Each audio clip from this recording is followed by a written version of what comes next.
Hey, Getaway. Alex here, together with a very special person. His name is Gerald, and he is CEO and the business owner of Relocating Agency here in Paraguay. We're going to be talking about that in this episode, and I'm actually very excited because that's going to be the first time for me to be an interviewer. To be honest, I've experienced several times to be interviewed. There's probably a couple of videos with me somewhere on YouTube talking about different things. For example, cruise ships and stuff, but that's gonna be the first time, so don't judge me too much. But anyway, let's focus on the experience of my lovely guest. Or actually, I'm his guest because I'm staying in his place, and I would like to know a little bit more of his personal experience of living here in Paraguay. So first of all, tell us a little bit about yourself. How did you end up here? From what I understand, you are Austrian citizen and you end up in different part of the world in the middle of Latino America. How? Yeah, thank you for having me. I appreciate it. I'm very happy to shoot this video with you, sharing my experience living in Paraguay. And yes, I'm a citizen of Austria. I was born and raised in Austria. I pivoted in Asia a lot during the golden years, what I call the golden years of digital nomadism, which still exists today, but I think things have changed a lot. But I had a great time in Asia. I immigrated to America in 2020, and I'm still a permanent resident in America. And I'm also a resident of Paraguay. The question you asked me is why I chose Paraguay over other countries. I think it was a decision that was obviously based on my business. I think that's one aspect of it, but it's also a decision that's based on lifestyle and feeling, because I've been to other countries in Latin America, and I didn't really feel like I wanted to live there permanently. Whereas in Paraguay, I have more the feeling that this feels right to me, so that's why I ended up here. And Paraguay is the kind of country you don't want to leave. There are certain countries you visit, there are other countries you vacation in, there are other countries you never want to go back to for certain reasons. But to me, Paraguay, like the more time I spend here, the more connected I feel to the culture and to the country. So it's not just about us having business here in Paraguay. It's also about us, or me actually, feeling good about being here. I'm a very intuitive person. I go a lot based on my feeling, and my feeling is right most of the times, whereas my head oftentimes is not very right. So I hope this answers your question. Yeah, thank you very much. You mentioned that, well, partially you answered the next question that I want to ask you. It's the main benefits of living here in Paraguay. What is important for you? Because I believe you are working, your clientele, since you are working with a lot of nomads and maybe digital creators, or maybe people who are looking forward to get a retirement here. Most of those people are looking forward for the second plan or plan B. So tell me, what are the benefits for you personally living in this country? And maybe you also can touch base on what are the benefits for your main clientele. I don't know, for example, for Europeans or people from United States or any other different nationalities. What is there something special that they can find here? If we were to list all the benefits of living here and say spend just a few minutes on each, this video would easily go like to an hour, 2 hours. So I'm just going to try to focus on the essence, the most important points that our clients mirror as well. So I'm trying to keep it universal. First of all, I think being away from a place that is very controlling, because in Paraguay you have very little government control, small government, and more power to the people. I think that's right at the top where you would say, I want to move to Paraguay because I want to get away from big government. In America, Uncle Sam is big government. The EU is big government. They're regulating our lives to death. That's a matter of fact. In Paraguay, the government is small. There are little taxes to pay. There's more freedom. And in fact, the government doesn't really care about a lot of stuff here, which entails pros and cons, to be fair. So you have to weigh for yourself whether you want to live in a country with a small government where you have more control, you have more peace of mind. I initially started interviewing David, who is also a client of Nomad Elite, very early on when we started promoting Paraguay, and he highlighted the peace of mind. That peace of mind is one of the biggest pros of living in Paraguay. And I kind of agree with him on that, big time. And so if you want peace of mind, if you want to escape high taxation, if you want to escape tyranny, you escape war. So we all have our individual reasons for escaping the Western Hemisphere to start a new life in Paraguay. And for me, obviously the business was a big decision, so I'm not downplaying that fact. I think that's very accurate. I've told you at the beginning of the video, this interview, that I'm still a permanent resident of the United States of America, meaning I have to file my taxes every single year, and I'm paying a lot of taxes to the US government, which I think is coming to an end eventually, because as I spend less and less time on the ground in the US, I probably want to distance myself more and more from the US financial system, especially the United States regulatory authorities that are regulating your life to death. So that's why I'm here. Obviously, the business side, I've explained that. The people being right on top of the list too, because to me, that's very important, because if you move for taxes, you can move to a lot of places. You don't have to come to Paraguay. You can move to the Caribbean. If you want even better taxes than in Paraguay, go live in the Caribbean. Go set up your company in the Caribbean. But to me, and I'm going to say this too, despite of Paraguay not having a coastline, the benefits far outweigh the negatives here. Where people say, oh, I don't want to live in Paraguay because it doesn't have a coastline. Like, to me, coming from a landlocked country, it's not important. You know what I mean? But I do like the beach, and I can have it if I go to southern Brazil, or I take a flight to Panama. I can fly to the Caribbean with a layover in Panama. So I can go to a lot of places without ever touching US soil. You know what I mean? I mean, technically, all these countries are US soil anyway. Panama, the Caribbean islands, a lot of them are under the US umbrella anyway, but you get the point, right? So I think freedom, peace of mind, the people being a big part of it, the quality of life here is great. And you mirrored this when I interviewed you for my channel, how the quality of life here is just great. You get, 20 to 30 cents on the dollar on food, on services like therapeutic services, if you want to get a haircut done, manicure, if you need a chiropractor, I mean, anything you need down here, you can get it done at a fraction of the cost. Now, we're about to do another video on how you can live in certain Latin American countries by spending about 20, actually not 20 to 40%, but about 2 to 4 months your annual wage in the US, where you just increase your purchasing power so much more by moving to one of these countries in Latin America. That's not a big benefit. Why do people move here? They want to cut down on their living costs. This is really everything, because if you can't afford to live a middle-class lifestyle, let's say that's in the Ukraine, or that's in the US, or that's in Austria,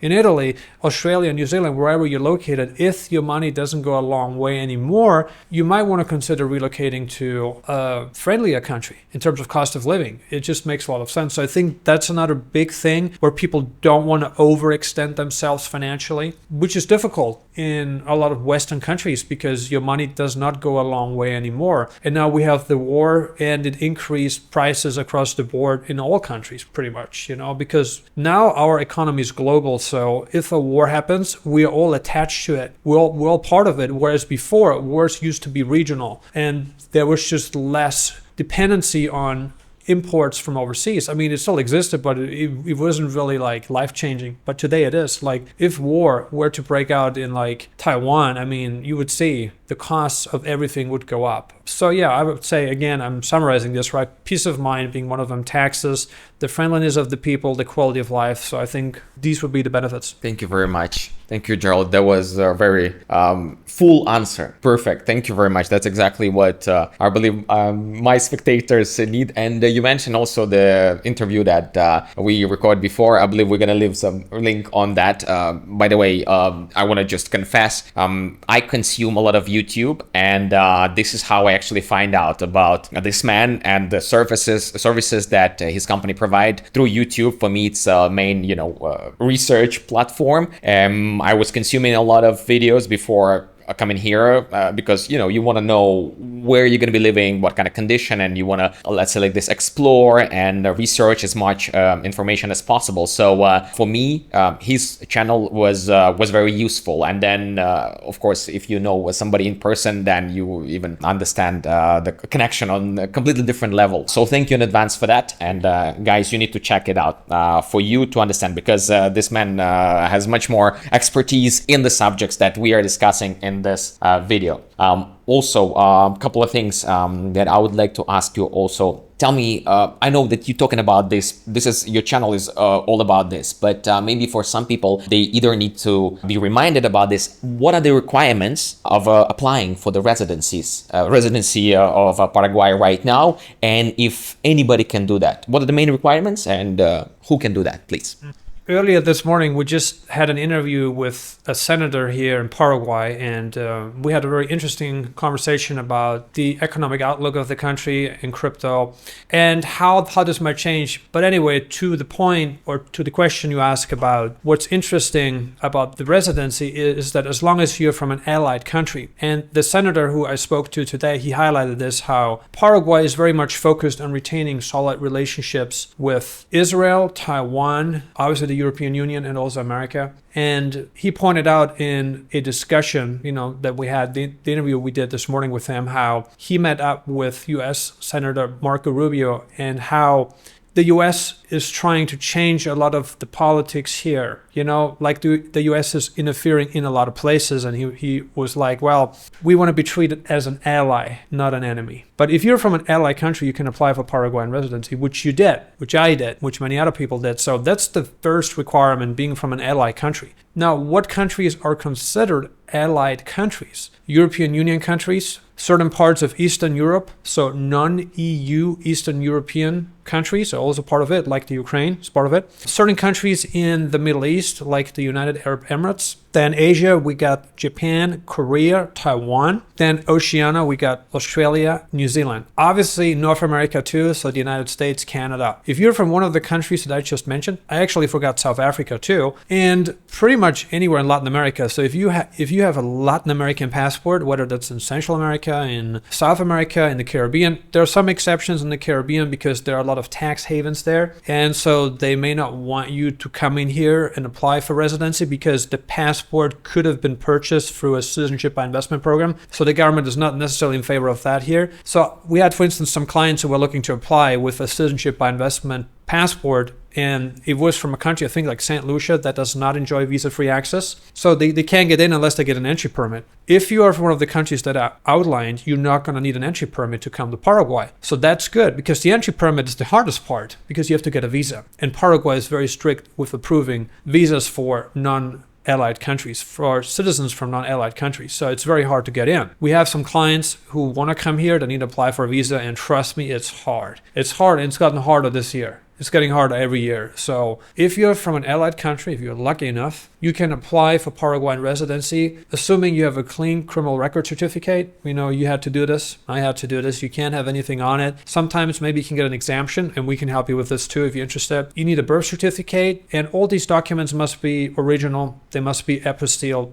So that's important. If you're married, you need a marriage certificate. And if you're divorced, you need a divorce certificate, right? If you're single, you don't really need anything. So in terms of requirements, I think that's pretty much it. You have to come here physically, so you can't apply from overseas. Sometimes there are people that say, oh, you can do it from your native country. No, that's not true. You have to come here to apply. You have to be patient, and you have to follow the process. That's very important, right? So applying for residency, getting all the documents, and this, you've done it, right? It takes anywhere from 2 weeks to sometimes a month or 1.5 months. For real, it can take time, depending on where you're located. And let's say you live in a country where you are not a resident, but you are a perpetual tourist, you're living there on a tourist visa. Maybe you can work with your consulate or embassy in the country if there is one. Otherwise, you have to fly back home to your native country where you're a citizen to get all the documents, because you have to get them apostilled. So it depends on your native country and whether you can get those documents abroad, but ideally you want to be in your native country. And if you have multiple citizenships, then you want to see obviously which of your citizenships is in alignment with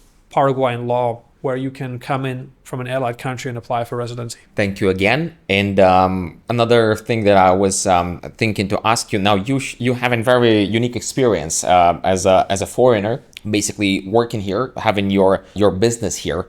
Tell me please, from the perspective of the person who's making business with the locals, is it how easy it is, how transparent it is? Is it do you face any challenges? I'm more than sure you do, because why I'm asking you, it's because I was having one of the videos on as a beginner YouTuber here on the channel, and sharing my experience living in Asuncion, and there was somebody who was asking me questions about residency and applying, and then they were telling me, why don't you just open your own agency and start doing yourself since you're already there, because it's that easy. And looking at at the process, I understand that it's not that easy. It's easy for me as a client, and that's exactly what I'm expecting as a client of of the company. I basically I would like to pay for the service, and that is exactly how it was. It was very straightforward, was very smooth, and I'm more than sure that's our spectators what they are searching for, because they are busy with their lives. They just want to have, again, this plan B settled, and they want to work with the people like you and your team, who just help them without any headache to get here, spend some time while waiting for the process of application. But tell me, from the perspective of the foreigner and nomad, is it difficult to do the business here? Well, first of all, at this moment in time, and we're at the end of 2024, we don't have a corporation here for our company. We have foreign corporations that we use. For instance, you paid our foreign corporation. You didn't wire the money into Paraguay. Now, there are certain company structures you can open up, and we talked about this in previous videos. You can open up an EAS, which is the equivalent of a limited liability company. That's the easiest one to open up. There's also like public companies you can open up, but I mean, the process of setting up a company, realistically, is going to take a few weeks. Sometimes the government says it's a shorter path to incorporation, but it always takes longer. In emerging countries, it can take longer for a number of reasons. One thing to consider if you want to open up a company here is that you want to be sure about how many directors you want to have, how many owners, how many shareholders. Because if you're trying to change anything, let's say the company has been incorporated and you're trying to change something, you actually have to file the change,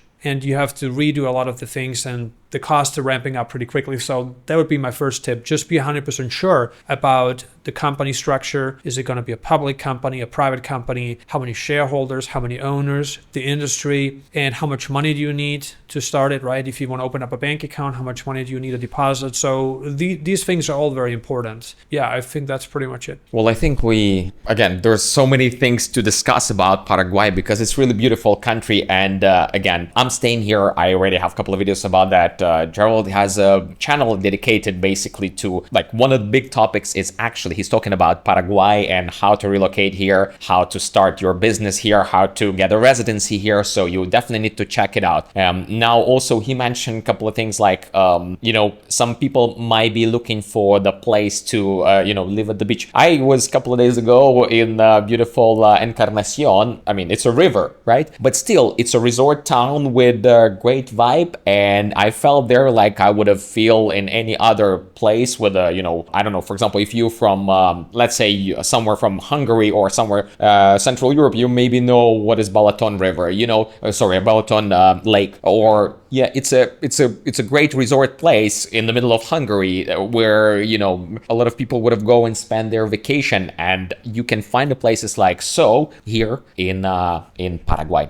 Anyway, we're gonna wrap it up. Thank you very much for watching. Don't forget to subscribe to this channel. Also subscribe to the channel of Gerald, Nomad Elite, and I hope I'll see you in the next one.